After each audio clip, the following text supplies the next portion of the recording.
अस्सलामु अलैकुम वरहमतुल्लाहि वबरकातुहू। प्यारे भाइयों और प्यारी बहनों, आज के इस वीडियो में मैं सलातुत तस्बीह की फ़जीलत और उलमा का मामूल, अकाबिरीन का मामूल और इसका आसान तरीक़ा लेकर आया हूँ।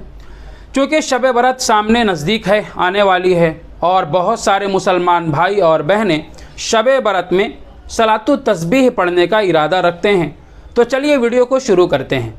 सबसे पहले मैं आपको फ़जीलत बता दूं तो नबी करीम सल्लल्लाहु अलैहि वसल्लम ने इरशाद फरमाया कि जो मुसलमान सलातुत तस्बीह पढ़ता है उसके अगले पिछले नए पुराने तमाम गुनाह माफ़ हो जाते हैं। दूसरी हदीस में है कि सलातुत तस्बीह पढ़ने वाले के पास अगर रेत के बराबर भी गुनाह हो तो वो गुनाह माफ़ हो जाते हैं। अकाबिरीन का मामूल भी है। हज़रत अब्दुल्ला इब्ने मुबारक रहमतुल्लाह अलैह बहुत बड़े मुहद्दिस हैं। वो रोज़ाना ज़ोहर की अज़ान और ज़ोहर की जमात के दरमियान रोज़ाना सलातुत तस्बीह पढ़ा करते थे। अबू उस्मान खैरी रहमतुल्लाह अलैह बहुत बड़े अल्लाह के वली हैं।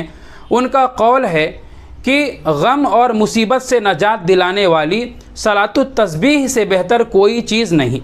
और नबी करीम सल्लल्लाहु अलैहि वसल्लम ने अपने चचा को नसीहत भी की थी कि आए चचा, अगर हो सके तो ये नमाज रोज़ाना एक मरतबा पढ़ लो, रोज़ाना ना हो सके तो हफ्ते में एक मरतबा पढ़ो, ये भी ना हो सके महीने में पढ़ लो, वो भी ना हो सके साल में पढ़ लो, साल में भी ना हो सके तो ज़िंदगी में एक मरतबा इस नमाज को पढ़ लो।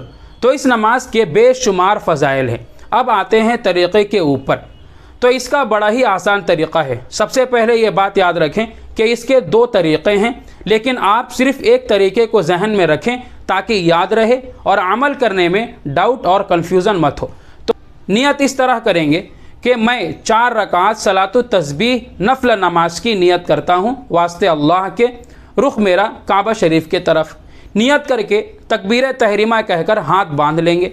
हाथ बांधने के बाद सबसे पहले सना पढ़ेंगे। सना पढ़ने के बाद 15 मरतबा ये तस्बीहात पढ़ेंगे। कौन सी तस्बीहात? सुबहानल्लाहि वल्हम्दुलिल्लाहि वला इलाहा इल्लल्लाहु वल्लाहु अकबर। आप चाहें तो यहीं तक पढ़ लें और अगर आप चाहें तो पूरे कलिमे को पढ़ लें, यानी इसके बाद वला हौला वला कुव्वता इल्ला बिल्लाहिल अलील अज़ीम।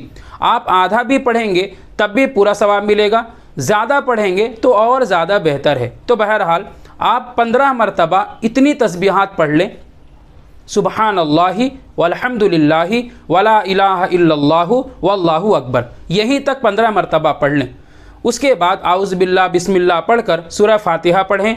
उसके बाद कोई सूरत मिलाएं। कोई सूरत मिलाने के बाद फिर 10 मरतबा इन्हीं तस्बीहात को पढ़ें, सुबहानल्लाहि वल्हम्दुलिल्लाहि वला इलाहा इल्लल्लाहु वल्लाहु अकबर। 10 मरतबा पढ़ने के बाद आप रुकू में चले जाएं। रुकू की तस्बीहात के बाद यानी सुबहान रब्बियल अज़ीम के बाद 10 मरतबा इन तस्बीहात को पढ़ें। फिर रुकू से उठकर 10 मरतबा इन तस्बीहात को पढ़ें। फिर पहले सजदे में जाकर सजदे की तस्बीह सुबहान रब्बियल आला के बाद 10 मरतबा इस तस्बीह को पढ़ें। फिर दूसरे सजदे में जाने से पहले यानी दोनों सजदों के दरमियान बैठकर 10 मरतबा इन तस्बीहात को पढ़ें। फिर दूसरे सजदे में भी 10 मरतबा इन तस्बीहात को पढ़ें।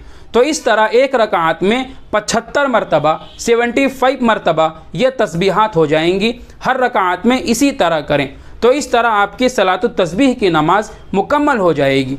अगर वीडियो अच्छी लगी है और समझ में आया है तो वीडियो को लाइक करें, शेयर ज़रूर करें। समझ में नहीं आया तो कमेंट ज़रूर करें। इंशाअल्लाह कमेंट में ही जवाब देने की कोशिश करूँगा।